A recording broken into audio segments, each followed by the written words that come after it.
하나님 앞과 살아있는 자와 죽은 자를 심판하실 그리스도 예수 앞에서 그가 나타나실 것과 그의 나라를 두고 엄히 명하노니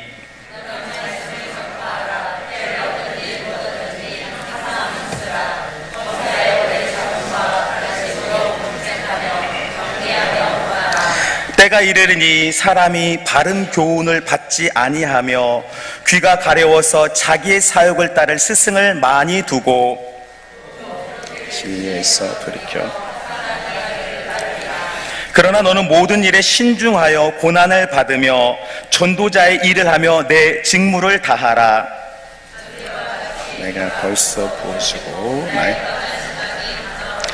나는 선한 싸움을 싸우고 나의 달려갈 길을 마치고 믿음을 지켰으니 이제 후로는 나를 위하여 의의 면류관이 예비되었으므로 주 곧 의로우신 재판장이 그날에 내게 주실 것이며 내게만 아니라 주의 나타나심을 사모하는 모든 자에게도니라. 아멘. 이 시간 시온 찬양대의 찬양이 있겠습니다.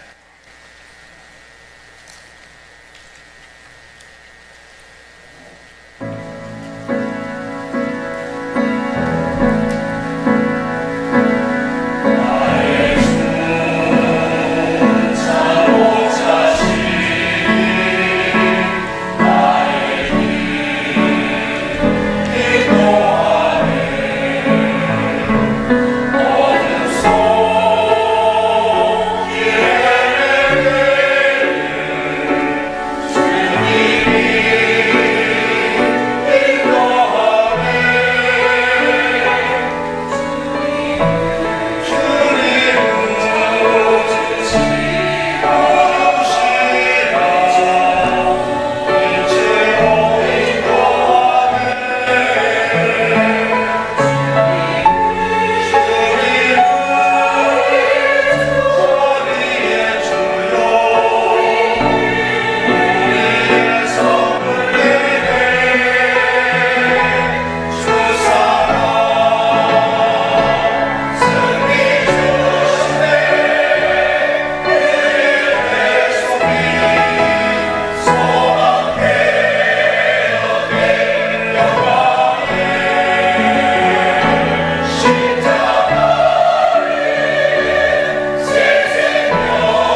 아멘. 기도하시겠습니다. 좋으신 아버지 하나님, 오늘 이 밤에도 주의 은혜에 감사하여 우리들 예배하고 찬송하게 하신 은혜에 감사드립니다. 변함없는 주의 사랑 안에서 우리가 장성하게 되어지고 주님의 영광을 드러내는 십자가 군병되기를 사모합니다. 아버지 하나님, 이 시간 말씀을 전하게 된 종의 부족한 모습은 십자가 보혈로 덮어주시고 진리의 성령께서 역사하시는 은혜의 시간 되기를 간구드립니다. 우리 모두가 말씀의 비밀을 깨닫고 하나님의 기쁨이요 면류관이 되도록 은혜 베풀어 주시옵소서. 예수님의 이름으로 기도드립니다. 아멘. 바울의 서신서는 총 13개라고 알려져 있습니다. 어떤 신학자들은 이제 14개로 이렇게 구별하는 사람도 있는데요. 대부분은 13개로 바울의 서신서를 말씀해 주고 있습니다. 그리고 그 가운데 4가지의 성경, 즉 에베소서, 또 빌립보서, 골로새서, 빌레몬서는요, 이제 옥중서신이라고 이렇게 이야기를 합니다. 바울이 감옥에서 기록했던 서신이기 때문입니다. 그 가운데 오늘 우리들이 읽은 이 성경은요, 특별히 바울의 인생 마지막 말년에 쓴 그런 서신서, 디모데 후서입니다. 신학자들은 이 바울 선생이 이 성경을 기록하고 얼마 되지 않아서 최소 1년 이 안에서 순교를 했다라고 그렇게 말을 해요. 그러니까 개인적으로는 유언과 같은 성경이다라고 우리가 정의할 수 있다라는 것이죠.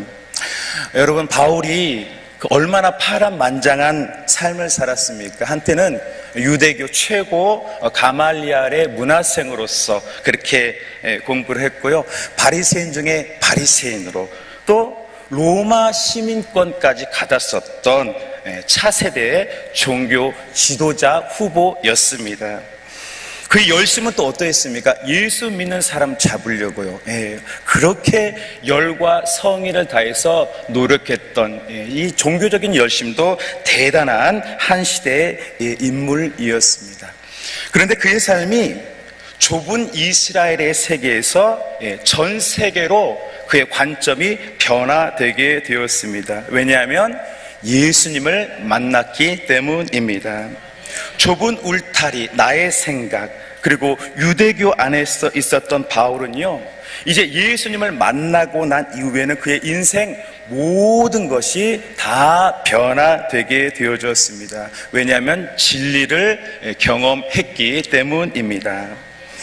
그의 인격은 어떻습니까? 전에는요, 살기가 등등했어요. 사람들이 만나기도 두려워할 정도로 무서운 사람이었지만은요, 예수님을 만나고 난 이후에서 완전히 변화가 되어져서 여러 교회를 세우고 그야말로 따뜻한 성품의 지도자가 되었다라는 것을 보게 돼요. 그의 모든 삶의 기적의 연속이었다라고 볼 수가 있습니다. 자, 그런데 오늘 이 디모데 후서 어떤 배경을 가지고 있습니까? 바울이 이제 복음으로 인해서 로마 감옥에 투옥된 상태였습니다. 자료를 찾아보니까요, 그 당시 로마 황제 네로가 로마의 화재 이후 여러 가지 이렇게 풍설을 퍼뜨리고 해서 그 여파로 인해서 바울이 옥에 갇힌 것이다 라고 말하는 견해도 있었습니다. 한마디로 어느 때보다 기독교가 박해가 심했을 때 바울은 2차 로마 감옥에 투옥됐다라고 전해지고 있다라는 것이죠.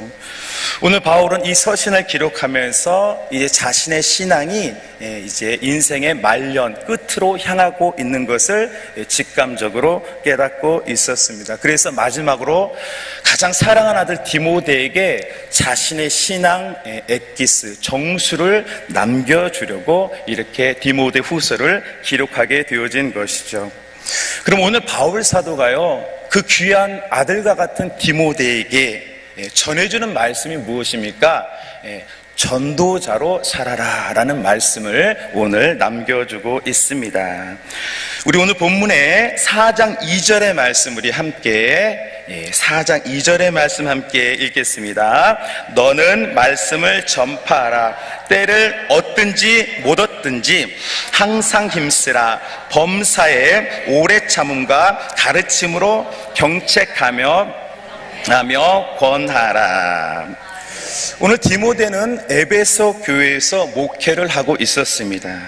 그런 디모데 전서를 통해서 나이가 어리고요, 또 유약하고 그리고 병이 있었다라고 소개하고 있죠. 그러니까 바울과는 또 다른 환경의 고난 속에서 열심히 신앙생활을 했다라는 것입니다. 그런데 오늘 바울이 그 디모데에게 어떤 말씀을 전해주고 있습니까? 열심히 말씀을 전파해라. 계속해서 항상 그 일을 힘쓰라 라고 이렇게 오늘 기록해 주고 있는 것입니다. 농부는 일을 할 때 때를 보고 일을 합니다. 아무 때나 씨를 뿌리면 망치게 될 수가 있죠. 풍세를 살피고 환경과 계절을 보고 그 때에 맞게 일을 하게 되는 것입니다. 우리 인생의 삶도 그렇지 않습니까? 젊을 때에는 공부도 열심히 하고 도전도 하고 많이 노력하며 살아야 됩니다. 성공하기 위해서이죠. 그러나 노년이 되면 어떻습니까?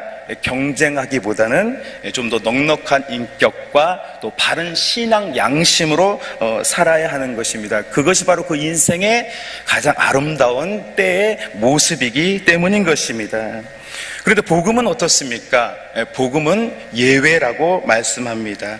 그때가 어찌 되었든 어떤 상황이든 항상 전하라, 전파하라 라고 우리에게 말씀하고 있습니다. 그것이 우리 그리스도인들에게 주신 하나님의 사명이기 때문인 것입니다. 오늘 본문의 모든 교회들은 심한 핍박과 박해를 받고 있었습니다. 로마의 네로 황제가 어떻게든 믿는 자를 박해하고 심지어 십자가형을 내리고 고통을 줬고요. 또 그리스도인들이 하지 않은 거짓된 풍설을 로마와 여러 교회에 퍼뜨렸습니다. 그야말로 전도하기 어려운 시절이었다라는 것입니다. 오늘 바울도 왜 감옥에 갔습니까? 그런 여러 박해와 시대적 분위기 속에서 그렇게 로마 감옥에 갇히게 되어진 것입니다. 복음을 전하기 어려운 그 어느 때보다 힘든 상황이었습니다. 그러나 오늘 바울은요, 감옥 속에서 사랑하는 아들 디모데에게 말씀했습니다. 항상 힘쓰라. 때를 얻든지 못 얻든지 복음을 전파하라, 노력하라 라고 명령했습니다. 그렇게 바울은 끝까지 전도자로서의 사명을 이루며 살았다라는 것입니다. 우리 예수님께서도요, 마지막 십자가형에서도 전도하지 않으셨습니까? 한편의 강도는 예수님을 보고 조롱하고 비방했지만 또 한 명의 강도는 주님께 나를 기억해 달라고 그렇게 간구했습니다. 예수님은 그 십자가에서 고통 속에서 그 강도를 보고 오늘 진실로 네가 나와 함께 낙원에 있으리라 라고 말씀해 주시면서 그 십자가에서도 한 영혼을 구원해 내시는 예수님의 모습을 볼 수가 있는 것입니다. 오늘 바울도 그러하지 않았습니까? 차가운 감옥 안에서 이제 직감적으로 죽음을 앞두고 있는 시점에서도요, 여전히 전도에 힘썼고 디모데야 너도 전도하라 라고 그렇게 말씀하고 있다라는 것입니다. 그래서 우리들은 전도의 직분을 감당해야 하는 것입니다. 성도 여러분, 전도는 어떤 것입니까? 사람이 볼 적에는요, 그다지 고상해 보이지 않는 것입니다. 우리 성경 고린도전서 1장 21절 한번, 우리 고린도전서 1장 21절의 말씀 우리 함께 읽도록 하겠습니다. 하나님의 지혜에 있어서는 이 세상이 자기 지혜로 하나님을 알지 못함으로 하나님께서 전도에 미련한 것으로 믿는 자들을 자를 구원하시기를 기뻐하셨도다. 그렇습니다. 사람이 볼 적에 전도는요, 미련해 보이고요, 이해가 되지 않는 것입니다. 여러분, 당장에 길에 나가서 젊은이 예수 믿어요, 어머니 예수 믿어요, 그렇게 하면 얼마나 황당하고 당황되겠습니까? 전혀 고상해 보이지 않는 것입니다. 그런데 어떻습니까? 하나님은요, 사람이 볼 적에 미련해 보이는 이 전도로요, 구원하시기로 결정하셨다, 약속하셨다, 기뻐하신다라고 말씀을 하고 있어요. 우리가 볼 적에 아무리 고상해 보이지 않고 초라해도 하나님이 보실 적에는 가장 아름답고 기쁜 것이다, 인정해 주신다라고 말씀하고 있는 것입니다. 우리 그리스도인들의 헌신, 또 수고, 섬김을 통해서 하나님은 모든 시대 가운데 구원의 역사를 마지막 때 추수까지 이뤄 나간다라는 것입니다. 한때 진돗개 전도왕으로 불렸던 박병선이라는 분이 계셨습니다. 왜 그분의 전도법에는 진돗개가 붙었습니까? 한 번 물면 절대 놓아주지 않았기 때문입니다. 한 번은 전도자가요, 술집에 있어도 이분께서 그 술집까지 가서 이렇게 교제를 하고 같이 하고 전도를 했었다라고 합니다. 그분의 전도 비결은 무엇입니까? 첫째, 한 번 물면 죽어도 놓지 않는다. 두 번째로, 한 번 주인은 영원한 주인이다 라는 그 신념으로요, 성경적이죠, 그렇게 전도하고 나아갔다라고 합니다. 그래서 놀랍게도요, 1년에 750명을 전도해서 교회에 정착시켰다라고 그렇게 회자되고 있습니다. 그렇습니다. 우리 그리스도인들에게 주님이 원하시는 것은 전도인 줄로 믿습니다. 우리 여러 가지 섬김도 필요하고 헌신도 노력도 필요하지만요, 우리는 말씀을 따라서 전도자의 사명으로 부름을 받은 것입니다. 우리들이요, 그리스도인은 곧 전도자임을 잃어버리지 않고 늘 전도자로서 주의 일에 열심인 하나님의 친백성, 저와 여러분 되시기를 소망합니다. 네, 우리가 매주 전도를 나가고 있는데요, 전도가 참 어렵구나라는 것을 항상 느끼고 있습니다. 제가 초인종을 누리고요, 입주 아파트 축하드립니다, 축하 선물 가지고 왔어요 라고 하면 그 안에서 이렇게 물어봅니다. 어디서 오셨어요? 이렇게 물어봐요. 그러면 거짓말을 할 수 없어서 교회에서 왔습니다 라고 하면요, 그냥 가세요, 필요 없어요 라고 차갑게 대하는 일이 한두 번이 아닙니다. 그런 일을 경험하면서 역시 전도는 그저 되는 것이 아니구나, 어렵구나 라고 이렇게 피부적으로 경험하기도 합니다. 그러나 어떻습니까? 전도가 어려워도 힘들어도요, 하나님은 오늘도 우리들에게 말씀하고 있습니다. 우리들에게는 그 전도해야 되는 사명이 모두에게 여전히 있다라는 것입니다. 세상의 사람들은 십자가 이야기하고 하나님의 용서, 사랑 이야기에도 듣고 싶어하지 않습니다.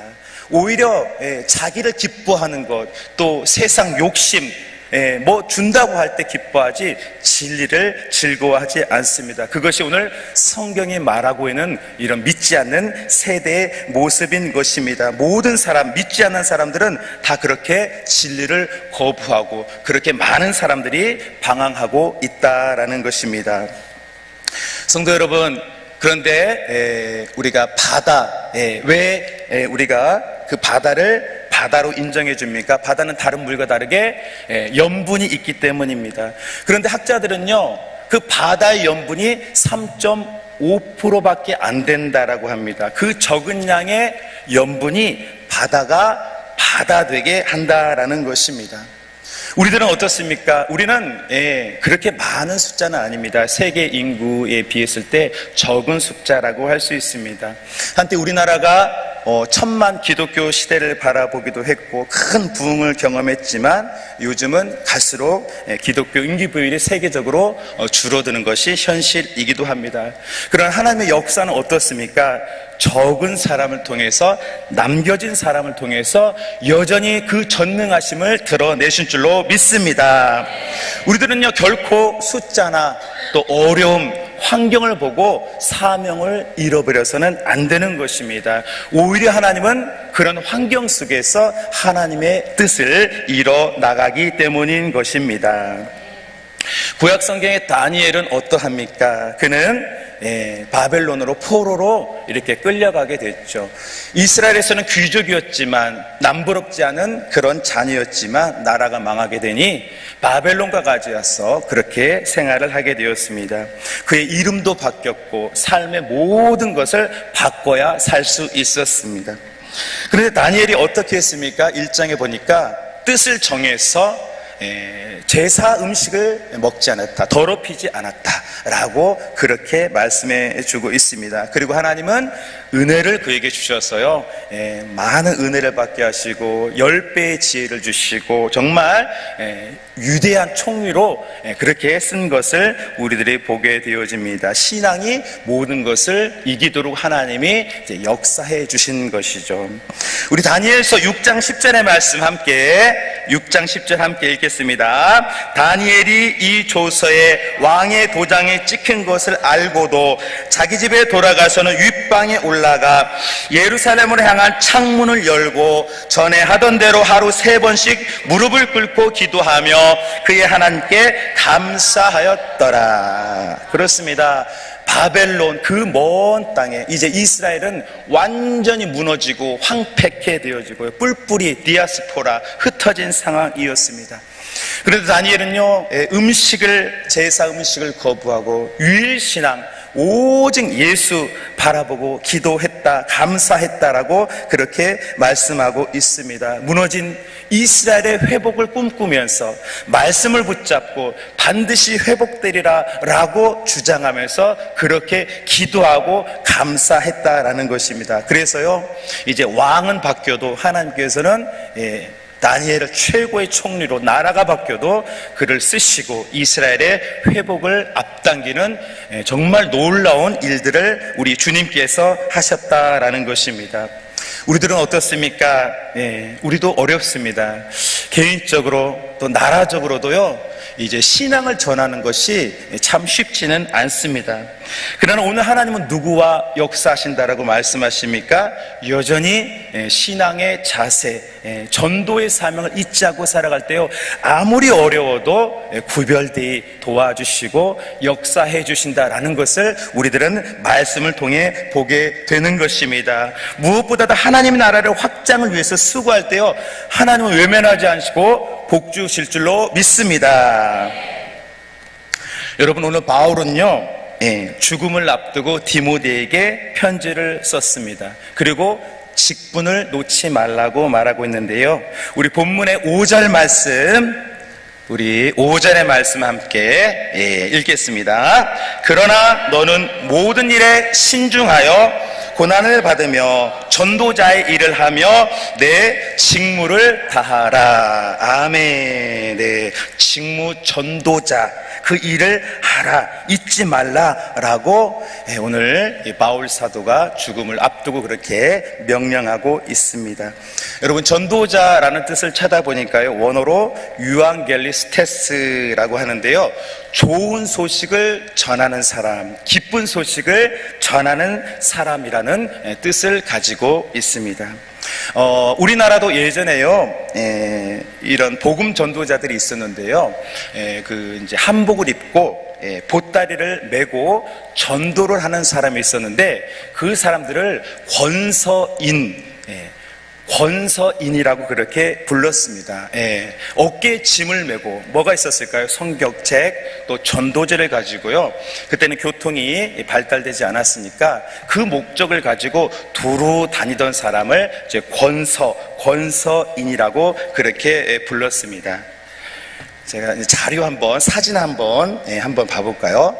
네, 지금 권서인이 전도지인지 성경지인지 모를 실제 저렇게 복음을 조선시대 말기인지 근대인지 모르겠다 전하고 있는 모습입니다. 바로 저 무명의 권서인들이요, 이 지역 저 지역, 그때는 참 어려웠지 않았겠습니까? 그러나 예수님의 복음, 성경책, 전도지를 저렇게 전했다라는 거예요. 그러니까 유명한 선교사들만 수고하는 것이 아니라 저 무명의 사람들의 헌신과 노력이 한국교회의 뿌리에 있었다라는 것을 우리가 보게 되는 것입니다. 저 여러분들도 어떻습니까? 우리도 권서인, 이 시대의 권서인이라고 할 수 있지 않겠습니까? 누가 이렇게 칭찬해 주거나 또 후원해 주는 것은 없지만 그래도 마음속에 예수 그리스도의 복음 들고 나아가는 것, 바로 그것이 하나님께서 기뻐한 일이 아니겠습니까? 우리들이요, 마치 저 권서인들처럼 그렇게 헌신하면 어느새 부흥의 불길이 일어날 줄로 믿습니다. 아멘. 오늘 바울 사도 죽음을 앞둔 시기였습니다. 이제 어느새 그 많던 전도자들도 다 사라진 그런 쓸쓸한 시간이었습니다. 그러나 바울은 하나님 앞에서 담대했습니다. 왜입니까? 전도자로 살았기 때문인 것입니다. 그의 많은 어려움, 또 박해, 또 핍박, 여러 어려움들이 있었지만요, 바울은요 전도자의 사명을 잊지 않았다라는 거예요. 그리고 어떤 상황 속에서도 서신서를 기록할 때도 또 헌신할 때도 전도자로서의 직무를 했다라는 것을 보게 되는 것이죠. 그래서 오늘 디모데에게도, 사랑하는 아들 디모데에게도 너도 나를 본받아서 목회자이지만 전도자로서 끝까지 항상 살아라라고 그렇게 권면의 말씀을 주고 있다라는 것입니다. 감사한 것은요, 우리가 말씀대로 또 살아가면은요 어마어마한 상이 있다라는 것입니다. 어떤 상입니까? 면류관이 우리 주님께서 예비하고 계신다라고 하는데요, 우리 본문의 8절 말씀, 우리 8절의 말씀 우리 함께 읽겠습니다. 이제후로는 나를 위하여 의의 면류관이 예비되었으므로 주 곧 의로우신 재판장이 그날에 내게 주실 것이며 내게만 아니라 주의 나타나심을 사모하는 모든 자에게도니라. 아멘. 바울 사도는 로마 감옥에 있습니다. 그런데 그는요 마치 면류관이 보인 듯이 말을 하고 있습니다. 그냥 애매하게 상 주실 것이다 라고 말하는 것이 아니라 의의 면류관이 예비되어 있다, 우리 주님께서 준비해 놓으셨다라고 마치 보는 것처럼 명확하게 말하고 있는 바울의 마지막 모습을 보게 되는 것이죠. 이제 사람이 이제 죽을 때가 되면 마지막이 보인다고 하잖아요. 그래서 예수 믿지 않는 불신자들은요 다 그렇진 않지만 죽음의 사자가 보인다라고 하는 말도 있고요, 예수 믿는 사람은 어떻습니까? 스데반 집사처럼 천사를 보기도 하고 또 하나님의 특별한 은혜로 하늘문이 열리는 것을 그렇게 보게 되기도 했다라는 말을 들었습니다. 마지막이 가까워졌기 때문인 것입니다. 오늘 죽음 앞에 죽음을 목전에 둔 바울은요 어려웠지만 실패한 인생이 아니었습니다. 복음을 위해서 헌신했고 누구보다도 어려움을 감내했지만 또 많은 사람의 원수가 되었지만요, 그는요 하나님이 인정해주고 하나님이 높여주고 가장 아름다운 전도의 열매를 맺은 귀중한 사람임을 보게 되는 것입니다. 하나님께서 그에게 상을 준비해 두셨다라는 것입니다. 그렇습니다. 우리 신앙인의 끝은 천국이고 또 면류관이 예비되어 있는 줄로 믿습니다.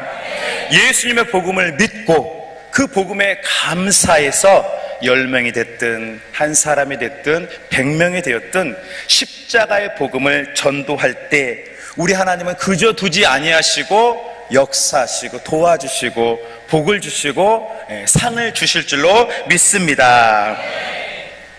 요즘 대한민국 사회를 보면 쉽지 않습니다. 여러 가지 문제가 있지만 정신적인 문제도 많습니다. 그래서 뉴스를 보면 어떻습니까? 이제 이유를 알 수 없는 묻지마 사건도 많이 보게 됩니다.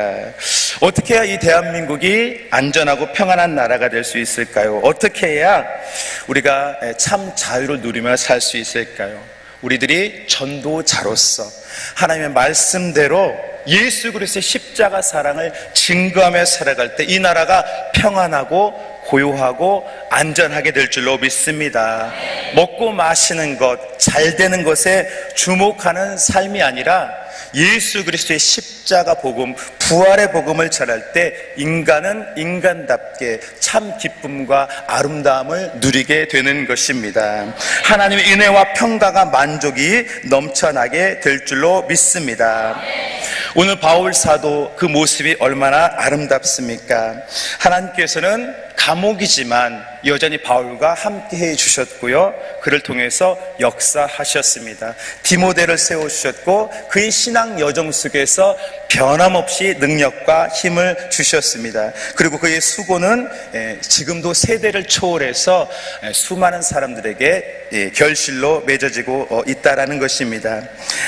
우리들은 바울과 같은 사람은 아니지만 오늘 디모데가 이 마지막 유언과 같은 말씀을 들은 것처럼 전도하며 살아갈 때 하나님의 기적을 맛보게 될 줄로 믿습니다. 우리도 이제 전도 축제 총동원 주일이 며칠 남지 않았습니다. 변함없이 하나님께서는 말씀하십니다. 항상 힘쓰라, 상을 예비하셨다. 전도자의 일을 하라고 하십니다. 우리 인생의 목적을 전도에 두고 변함없이 부족하더라도 기도로 또 헌신과 수고로 나아갈 때 여전히 하나님은 변함없는 은혜로 우리를 특별히 귀중히 여겨주실 줄로 믿습니다. 풍성한 생명을 후히 누리게 하실 줄로 믿습니다. 저 여러분들이 다른 것은 잊어도 전도자의 직분, 우리 모두가 끝까지 예수님 만날 때까지 전도자로서 항상 승리하시고 주님을 경험하고 기적을 경험하고요, 항상 주님의 은혜를 누리는 승리자 되는, 또 주님께 맡겨드리는 저 여러분들 우리 모두 되시기를 주님의 이름으로 축원합니다. 아멘. 기도하겠습니다.